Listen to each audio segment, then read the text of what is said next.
everyone. Welcome back to the Earthdawn Survival Guide, the podcast for all disciplines, paths, players, and game masters.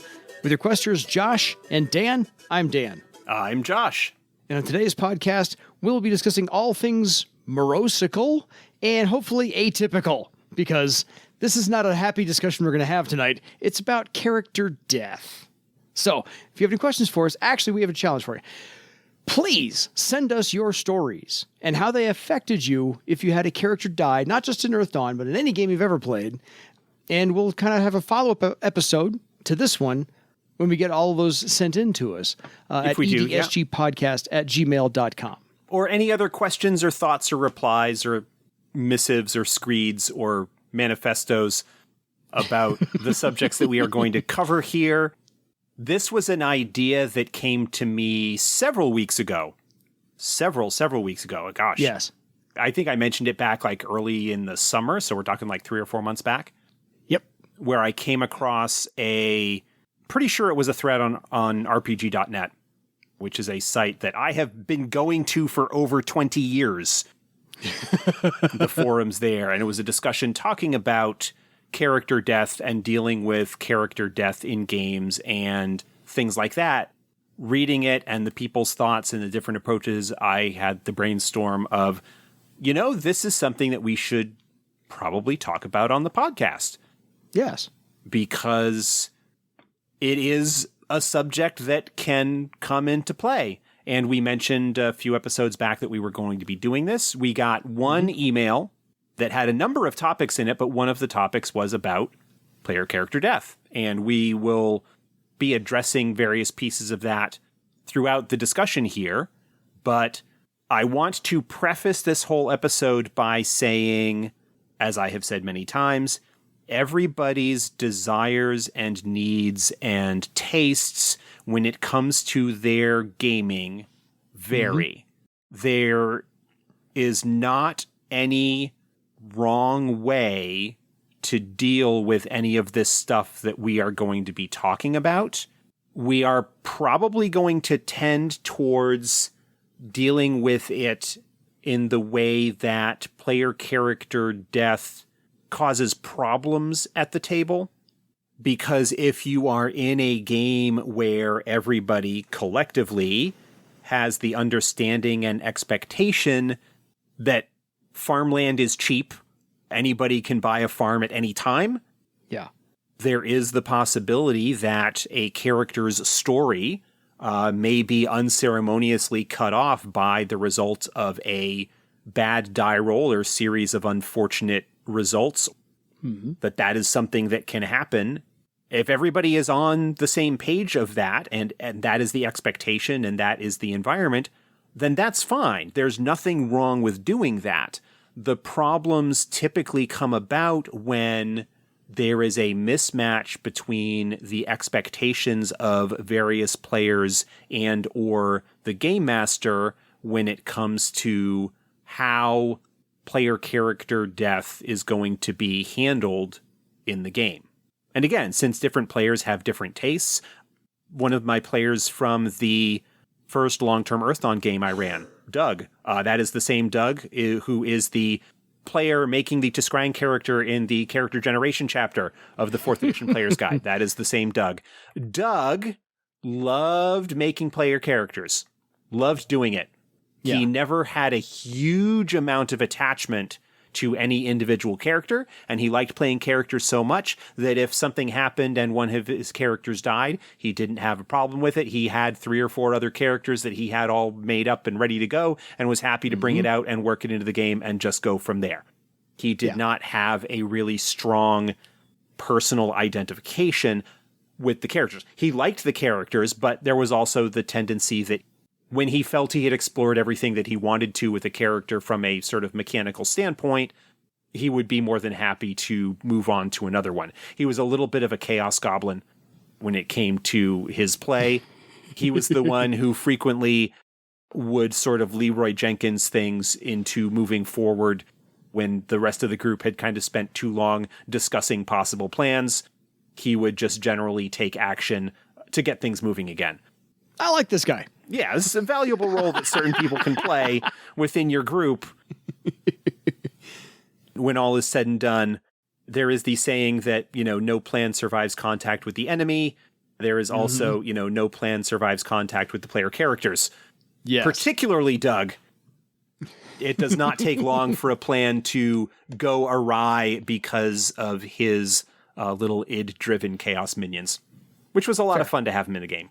So you need to text Doug after the episode's over and just tell him we're talking shit about him. I'm teasing. Haven't met you, Doug. You sound like a great guy. We'll move on. So I think we should start with maybe a session 0 idea, is that to prepare any players for a game you're about to run or new players you're bringing in, how long would you leave the training wheels on to say, okay, now you've played it long enough, now the stakes are real, kind of like a video game. You can do this sample play video game. You're not actually going to die. Your character's not going to die, sorry. When you go into the actual video game, now the stakes are high. You get three choices, and then you're done. So how long would you leave the training wheels on, kind of a session 0? Yeah, that is absolutely one of those things that you need to bring up in a session 0, in those initial discussions, in the ongoing meta discussion about the game. How much plot armor, how much protection the player characters have. Mm-hmm. And that is something that can be a little bit different for player to player. Again, setting out those expectations of understanding where everybody is and what you want to do. Some players really like creating a character and inhabiting the character and exploring the story of that character, and don't like the idea of their avatar within the game world, of the role that they are inhabiting, having their story cut short by a freak die roll where a bandit rolls really, really well on their damage dice in an ambush in the forest that was just this kind of side encounter, and all of these ideas and plans they had for exploring some kind of character arc or personal journey or objectives or whatever get unceremoniously cut short. And this, of course, also ties into the whole idea of GM fudging, which is another sort of hot topic, contentious subject. There are definitely players who are of the thought that if the GM is fudging the rolls, that if they are rolling the dice behind their screen and they roll a 32, but say, or act like it's only a 15 or a 20 or whatever, that they are somehow cheating. Yeah. And again, that is a whole other session 0 expectations discussion that should be had. And there have been people who have taken the stance, and I don't know that I necessarily disagree with them entirely, that if you are playing a game where you find you need to fudge the results often, you might be playing the wrong system. Fair. That if in some respects you need to be bending the rules or cheating, to use the loaded term for it, in order to get the results that you want, you're probably not using the right system to get the results that you want. Which is, again, a perfectly valid idea to have, as long as you are not necessarily one true wayish about it. Yeah. And recognizing that not everybody has fun the same way, and that other people having fun their way at their table does not affect you in any way, shape, or form, so don't be a jerk about it. Don't yuck somebody else's yum, essentially, to borrow a phrase I heard somewhere else. So as part of this, let's put this in Earth Dawn terms. How long would you leave the training wheels on? Would be a number of sessions, a certain circle of the character, a legend point total that they've reached, or maybe a certain number of adventures that they've made it through. Second adventure, third adventure, now the training wheels come off. Yeah, that is one possibility. The other possibility to kind of play with that as a slider. And I would definitely recommend that if you've got players that are new to the game, like playing Earth Dawn for the first time, in much the same way that I would allow new players to sort of rebalance or respec their characters after a little bit so they can maybe make something a little bit more in line of what they want. Giving them a chance to get into their character and figure things out before you potentially put that on the table. But to get back to the idea of there being a slider, that perhaps character death is on the table only within certain moments, within certain frameworks, within certain scenarios, within your adventure. Story. Yeah. When you are having that random encounter with the bandits in the woods, player character death is not going to be something that's on the table. Yeah. And there are various ways that a GM could potentially deal with that. Dice fudging being one of the more blatant / secret ways that they could do that, but also just in the way that they are playing the NPCs. Yeah. If the ideas of the bandits are they're just looking to get some loot, knocking out the player characters is perfectly acceptable in a way of doing that, and somebody who goes unconscious is no longer a threat. There's not a need to then follow up with fatal blows, coup de grace, whatever, Insult to finish them off. Case, yeah. Of course, then there's the idea that you have certain groups that we all got knocked out and robbed, so now we are going to be vengeful and pursue these random bandits to the ends of the earth to gain vengeance on them and their children's children because they caused us this problem one time. And again, that's a table culture, that's an expectation, that's a session 0 sort of thing. Mm-hmm. One of the downsides, if you've got a group that is going to be murder happy when it comes to dealing with other characters in the setting, at a certain point, their reputation is going to precede them, and people are not going to be willing to surrender.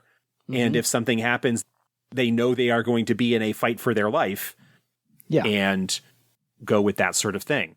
Agreed. So I'm going to borrow something here from a manual that you and I both own called Your Best Game Ever. We're referencing Monty Cook games like twice in 2 episodes. That's weird for us. Anyway, their 2-page spread on character death has something for session 0 that I think we should include, which is have a policy about death in the game. And that is, I've never had a policy, but I've only had a couple of characters actually die. Not exactly through my fault. Anyway, so basically it boils down to this. Is death in your game for the player characters, is it permanent? Is it not permanent? Is it not permanent but coming back is rare and needs to be very soon and difficult? Is death never random? You know, the bad dice rolls are bad dice rolls every once in a while, but eventually those may stack up and yes, your character can die. Is that your policy? Or is death just kind of up to the player and the game master to decide, you know, this is going to kill your character. That's how the dice fell. Are you okay with that? What do we do in the meantime? You know, things like that. So basically have a policy. Thoughts? Yeah, absolutely. And this is all part of that session 0 ongoing meta discussion about the game, because that policy could potentially change. To share a story about a player character death, again, going back to that first long-term game that we ran, my friend Sean, who also appears in the Player's Guide and GM's Guide, because if you're not writing a game book, you know, why shouldn't you honor the people who got you to where you were in their own way? Yes. His initial character in the campaign was a journeyman, and this was in first edition, so it was the old, basically sort of build your own discipline, human journeyman adept, and played that character whose name was Bearclaw up through like 3rd or 4th circle of something like that, and then decided that he really wasn't feeling the character so much anymore and was looking to make a change. He wasn't finding mechanically that the character was doing kind of what he wanted to do. And so brought that up to me, and we worked out a bit where he wanted his character to end up sacrificing himself in order to protect another member of the group, to give him sort of a heroic out. And it was something that everybody at the table kind of knew out of character was going to happen, and that his new character would be introduced very shortly thereafter. And we had kind of all worked out how that was all going to work. And so we had this scene that tied into one of the larger story arcs that was going on, where his character ended up getting killed, saving the life of actually Doug's swordmaster at the time. This is the same swordmaster that I've told stories about before, who thought he was human because he was actually a magically constructed body with a spirit bound into it. Oh, yeah. And so the cult, the secret society that was sort of behind his creation, had sent someone to try and kill him because they were trying to tie up the loose ends of all of these other duplicates running around. And Bearclaw sort of got in the way and got killed, protecting Mika, the swordmaster, from getting killed. Yeah. So it tied into that. But it was completely sort of a story consideration. This is going to be the end result of this scene. Yes. And it gives the character a good send-off, a valuable send-off in the game that kind of provides a moment in the narrative. And so that is something that is certainly one of the possible considerations. Earthdawn as a setting, we talked about this with the Death's Sea episode a couple of weeks back or so, where we were talking about Death's Domain. There are some conventions that are already built into Earthdawn as a setting, looking at that list. Yeah. Resurrection magic is something that you have like a limited time after somebody's dead to bring them back using a last chance salve or a spell or something like that. But after that point, then true resurrection is very difficult and often involves an epic quest of some sort or powerful ritual. It's not just something that comes by easily. And so that is something that you would need to factor in when you are deciding what level of mortality your game is going to have. Agreed. And I can say a similar story, but we were playing a couple of years ago and the player was not happy with his character either. Same thing. He was like, I'm not feeling this one. And then came across, finally read up on the Elementalist and he's like, oh yeah. So what he decided to do was kind of similar.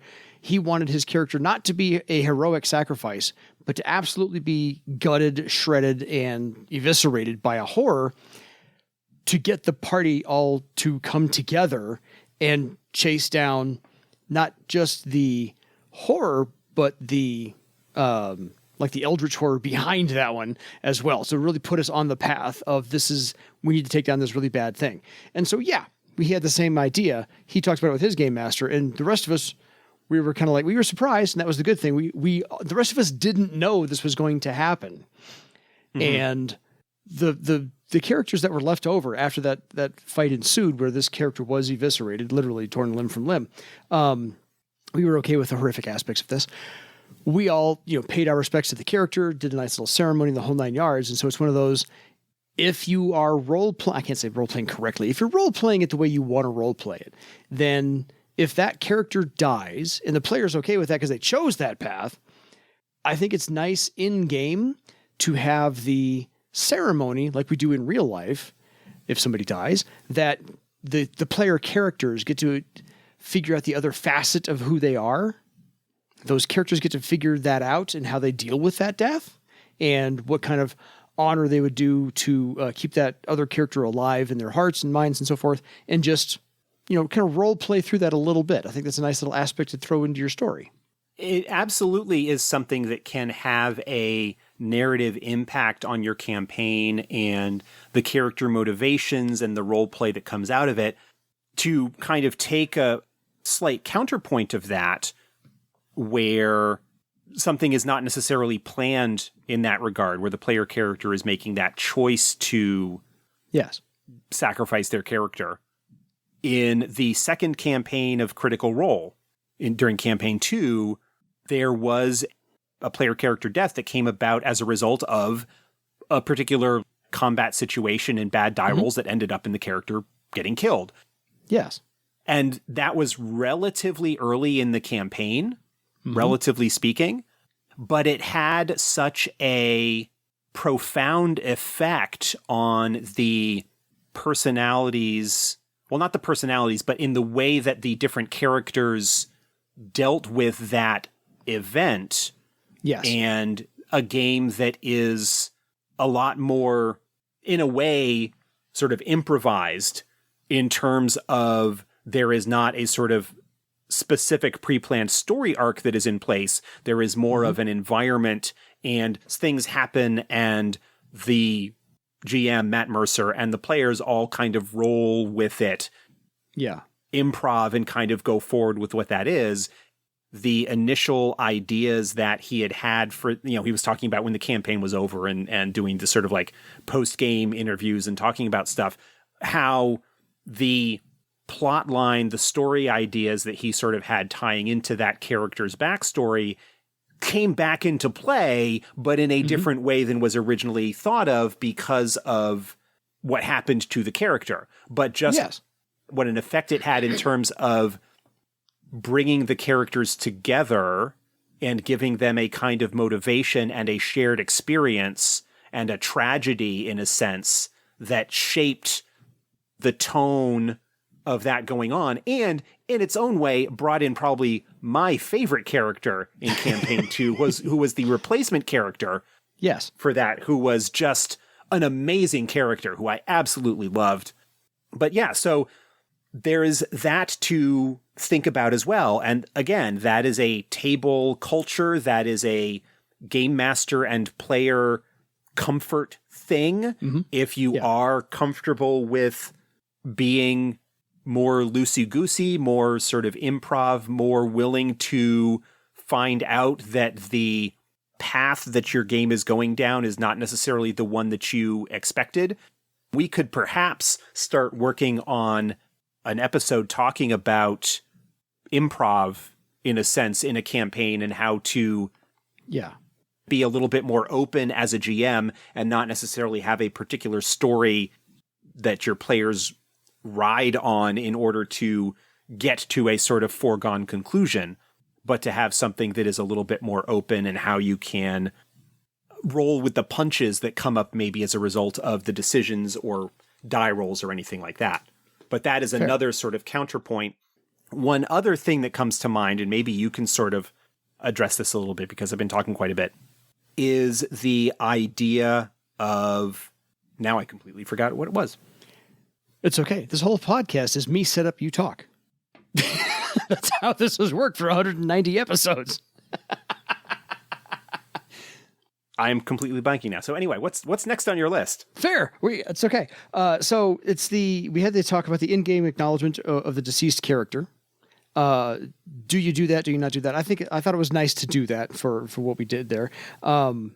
And if it's possible to build the new arc or campaign or story for returning that character to their home, to their life rock, to their family, things like that. So something along those lines. Yeah, that is one possibility of connecting that character to their roots, returning them to their home or something along those lines.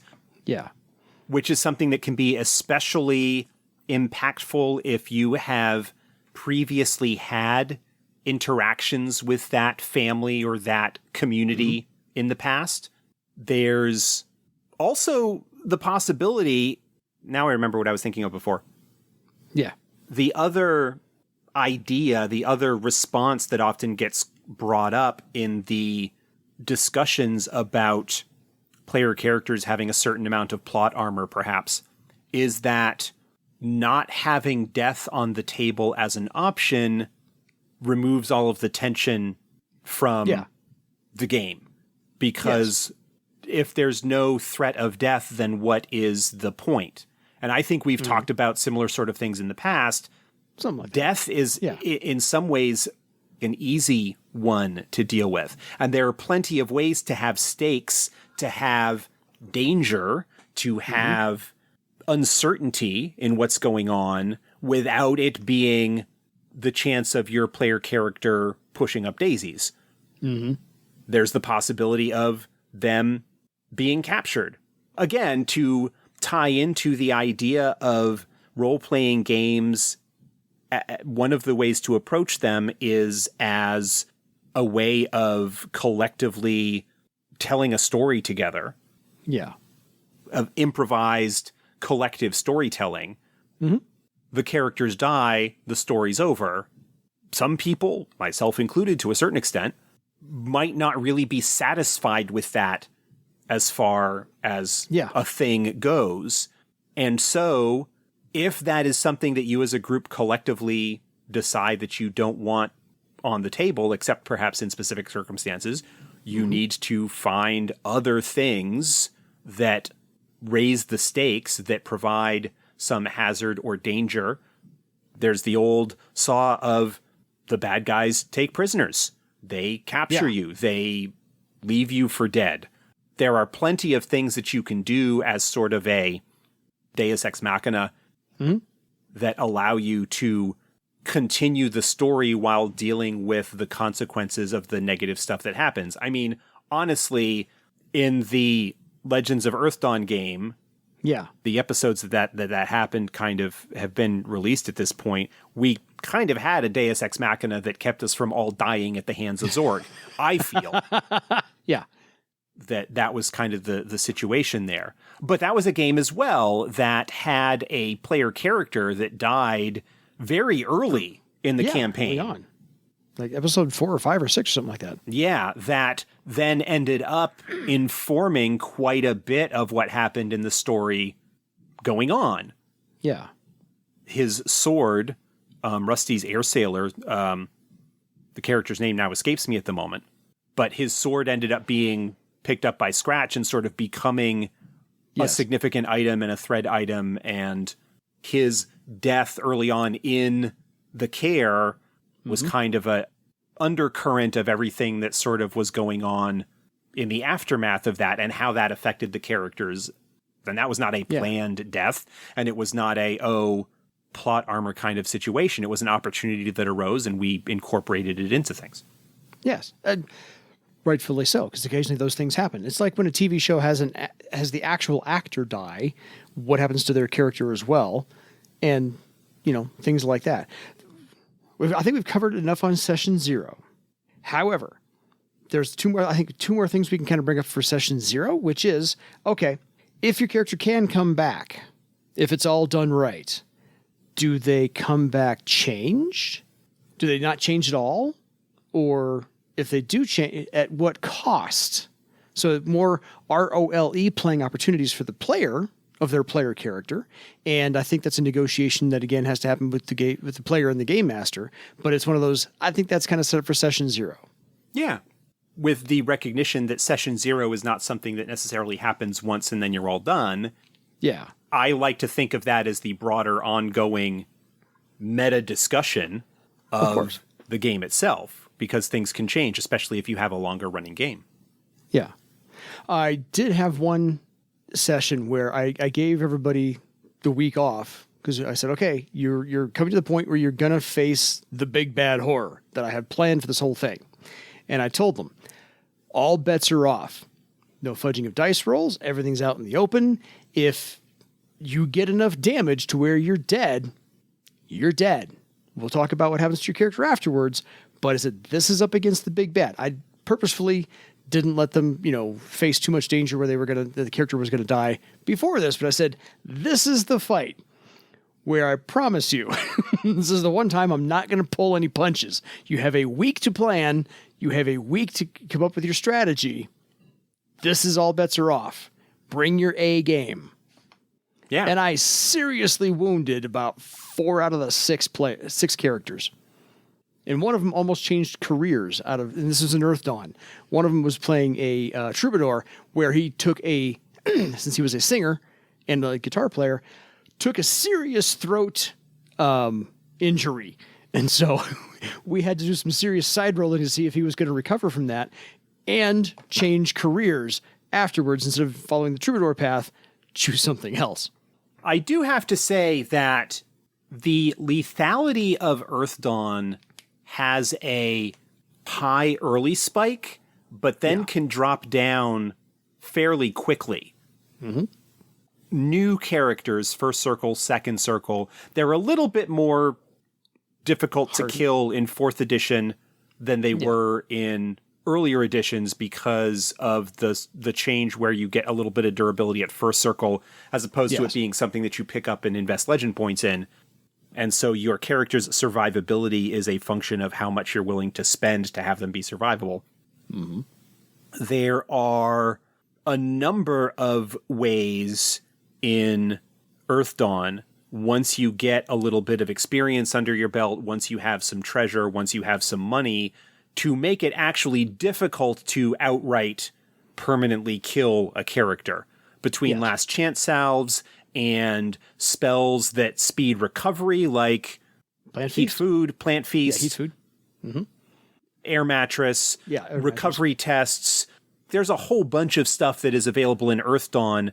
The life check talent. Life check talent, although that's a higher circle, but things that do make it a little bit more difficult to outright kill a player character. And so you may just need to be perhaps a little bit careful in those early circles before they get to the point where they have those tools where they can do it. But again, you absolutely can throw really tough opponents at a group and mess them up seriously, potentially killing individuals. You don't give them the chance to. Which brings us actually to one of the 3 stories that we got from the email, the one email related to character death that came in a couple of days ago. This was an email from Lehman Crafton Jr., who has written into the show before. Absolutely. And sent us lovely artworks. Yeah. So here's the first, and this kind of ties into this idea.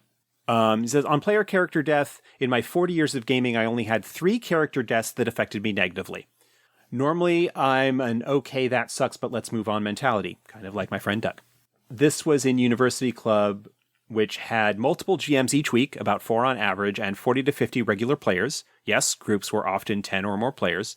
Dang. In this system, the player would roll 3d6 when the character died. On all 1s and 2s, something positive would happen, and on all 6s, a negative thing.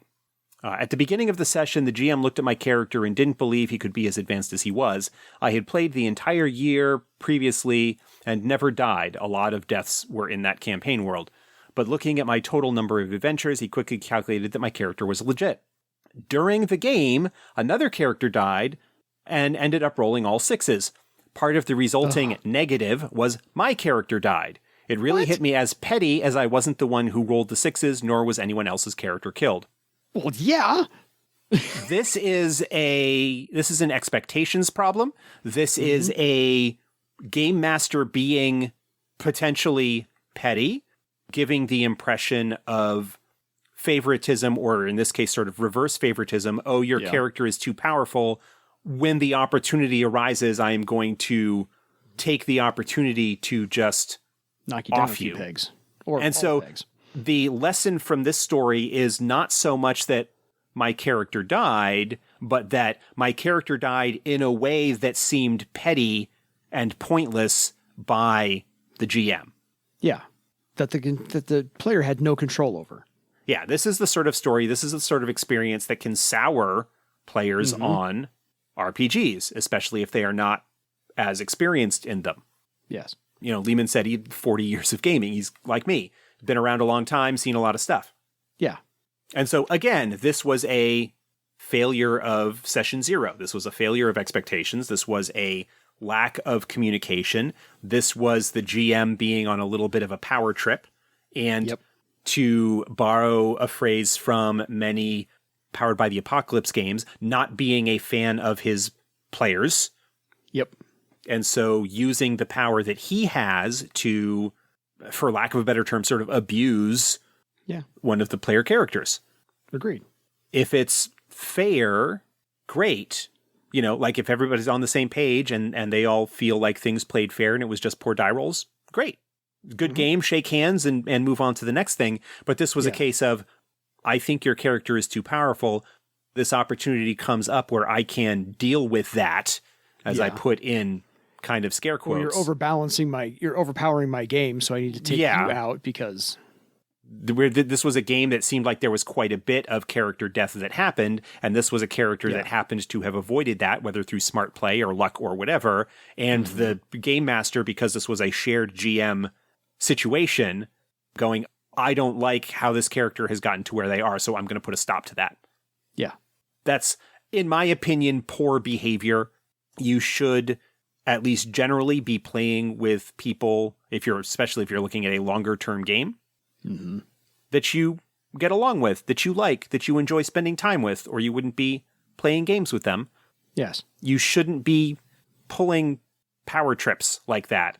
Dick moves. The game master has a lot of power, and the abuse of that power is poor form in my eyes. Not saying that that character death is something that you should avoid, just that make sure everybody is on the same page. Well, and don't take it so lightly, because obviously this still is affecting him 30, 40 years later. Well, it is a story that he certainly recalls.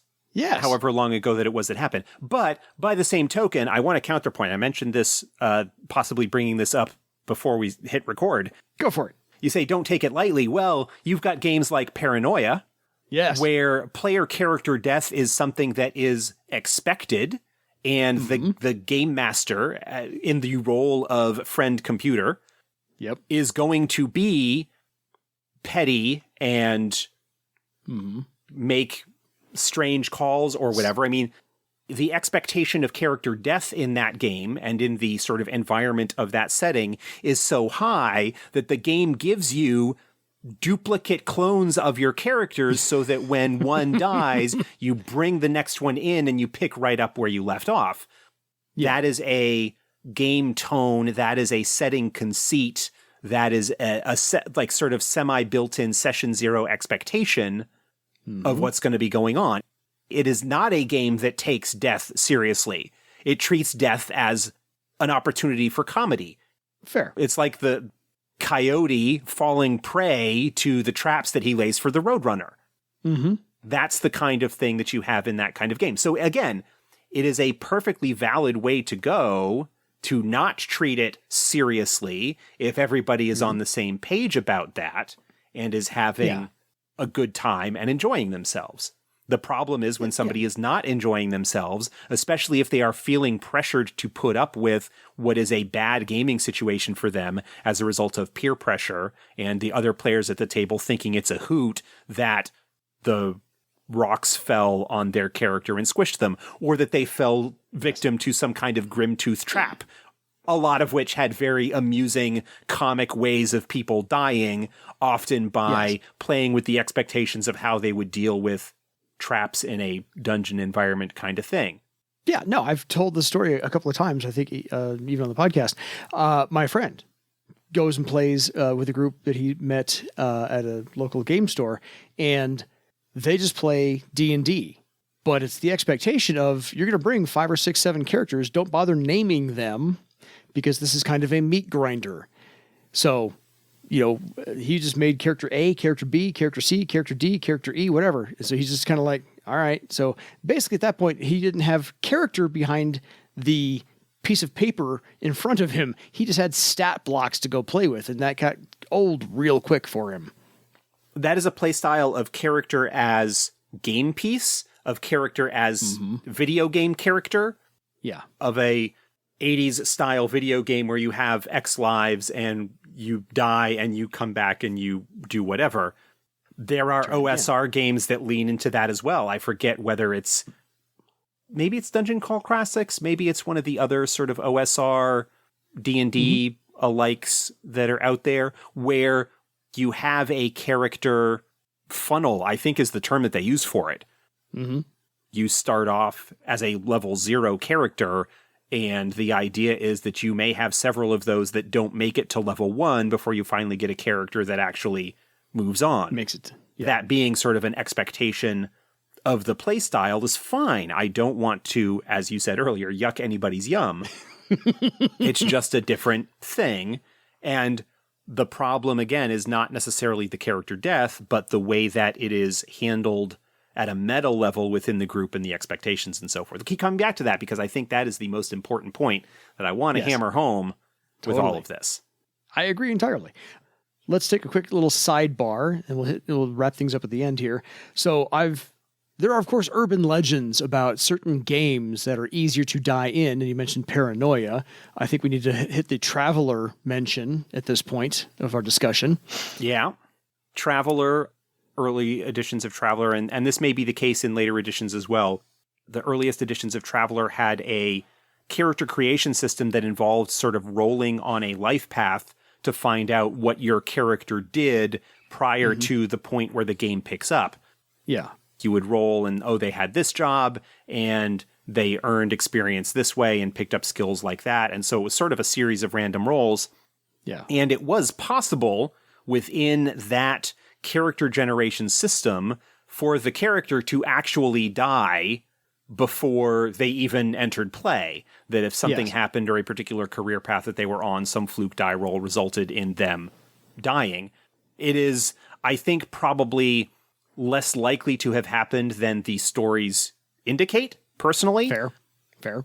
Because I know how well the brain works in terms of remembering the unusual occurrences and not remembering the way that things worked the way that they were supposed to the other 98% of the time.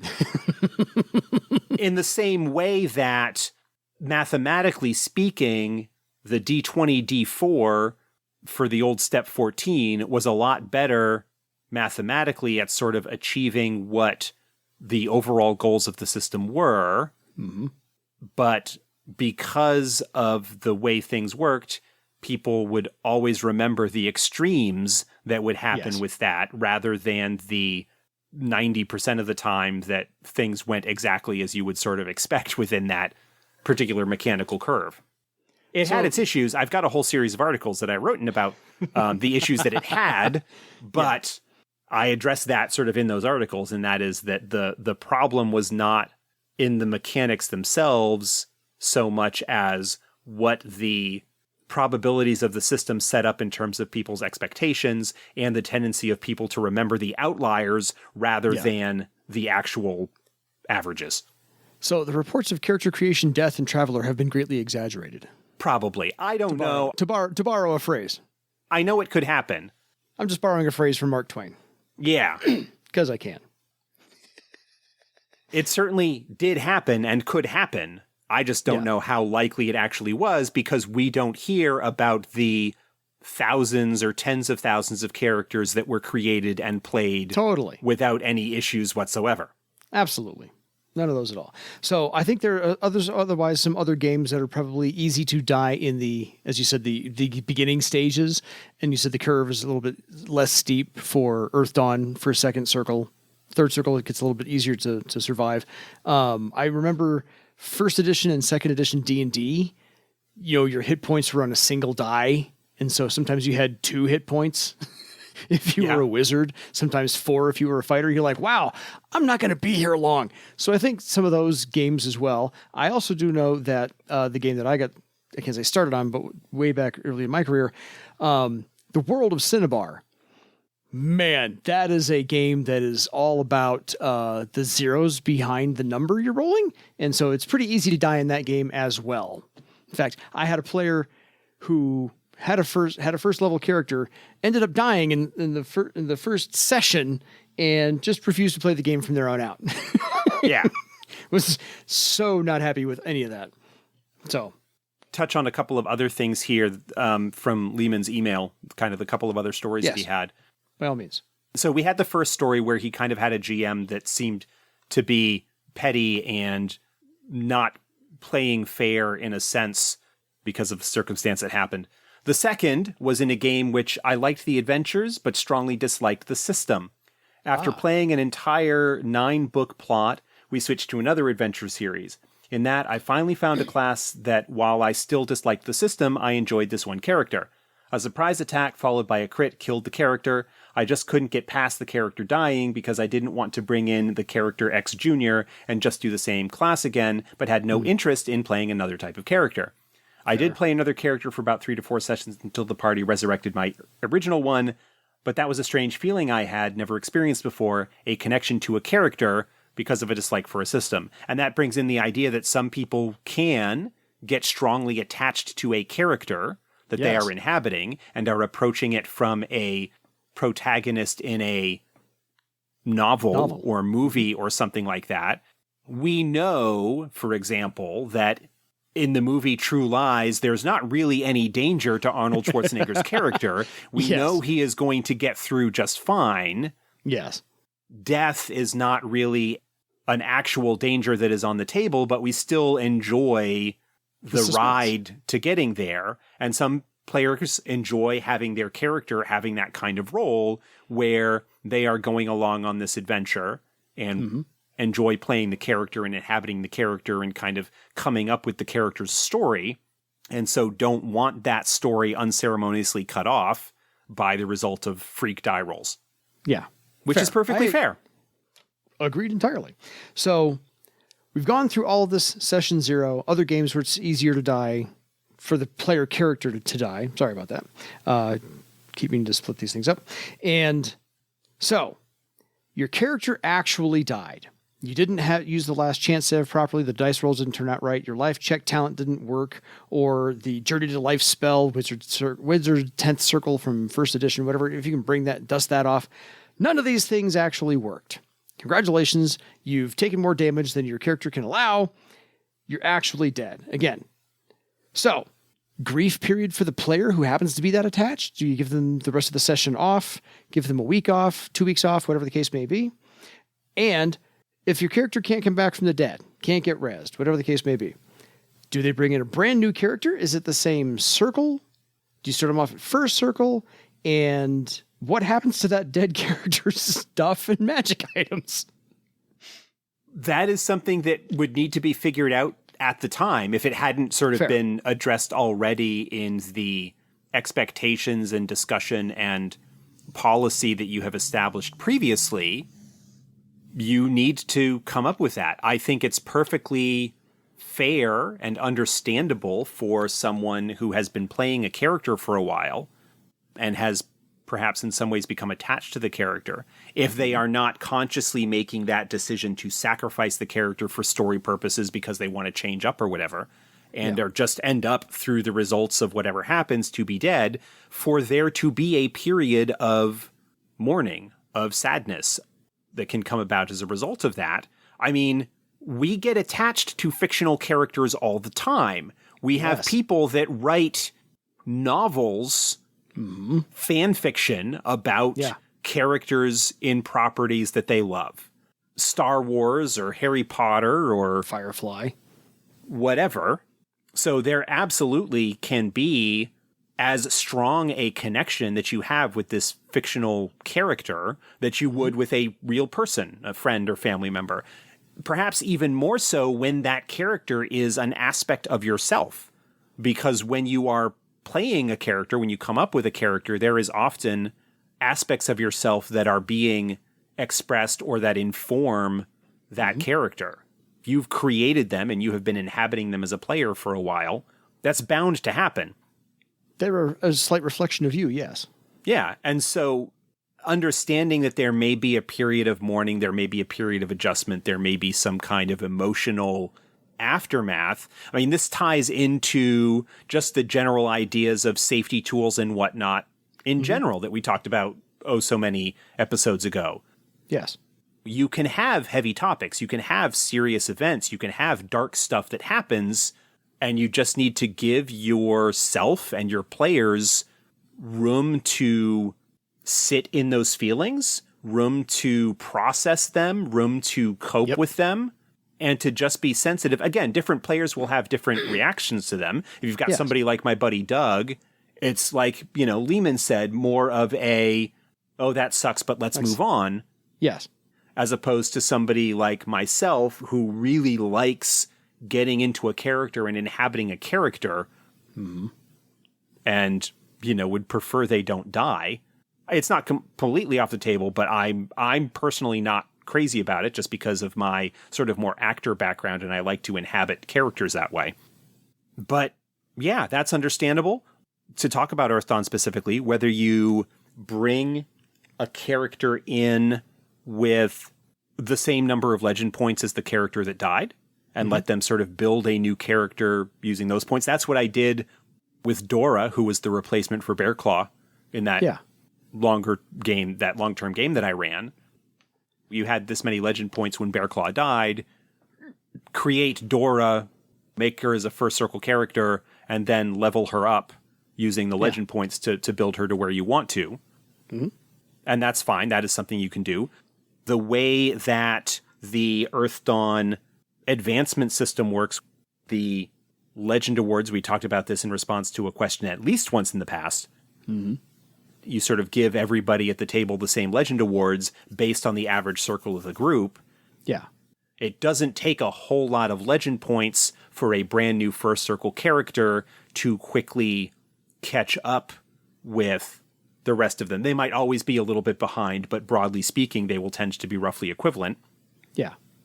Obviously that's more difficult to do if the circle difference would be a lot greater, only because of the difficulties and challenges that the group would typically be facing.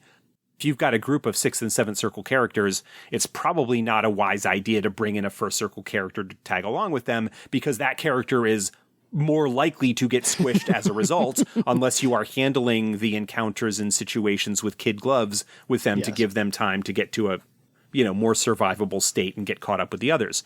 And agreed. That's just as far as the stuff, that depends on the circumstances.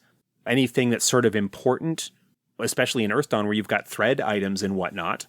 Yeah. What happens to those? Do they get recovered? You have the key knowledges for them. Are you just going to give them to the new character, or is somebody else going to pick them up? Definitely all things to think about. Feindar's Wit.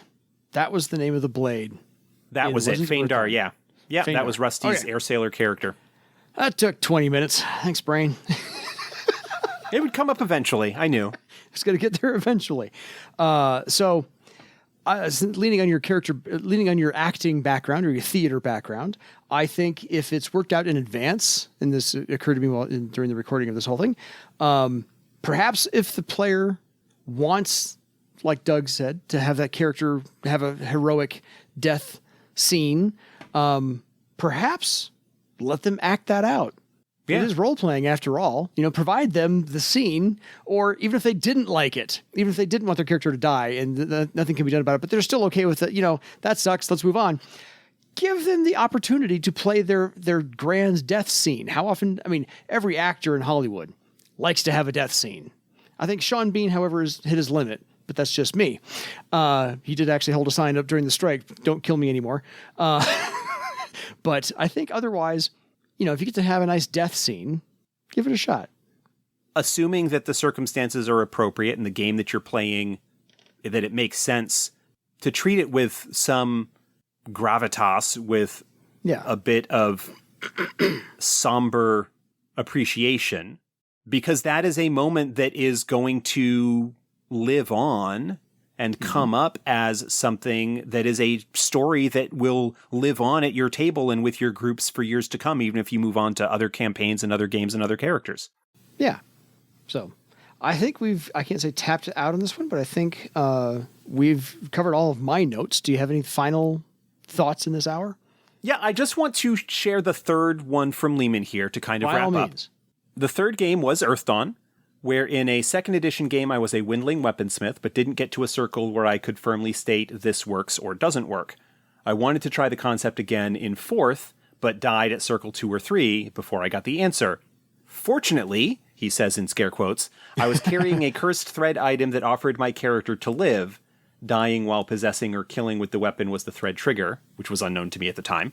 I took the offer to live, and there was a long story of trying to break the thread without dying. Now that character hit circle 6, and while I don't want him to die, if he did, I now know that, yes, a Windling Weaponsmith works for me, so I could let him rest peacefully if he dies without making yet another Windling Weaponsmith.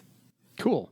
There's sort of 2 things going on with that. One is the opportunity of having to death spin out a follow-up thread or a side quest or other arc or something like that, whether that is a quest to bring the character back or whether circumstances arise that maybe give them an opportunity to survive and to deal with the aftermath of that. And the other is recognizing the point at which you are able or willing to let the character rest and go on with something new because you finally had the chance to sort of explore what you wanted to do and find out whether something worked for you or not. And that basically he says, because he kind of sums things up in a similar way that we had, but the last one, the third just happened to be lucky, and I realized that as a player, I like to see if a character concept works for me or not, and I hadn't realized that was a personal preference or hang-up until it happened. Yeah. The experience of having the player character die allowed for some player introspection to recognize something that they liked about their play, about their preferences. Yeah. It is not so much that they inhabit the character, but they want to get enough experience to know whether a particular concept works for them or not. That there is a certain amount of mechanical exploration that they feel is satisfactory before they would be able to hang up that particular cloak and move on. Agreed.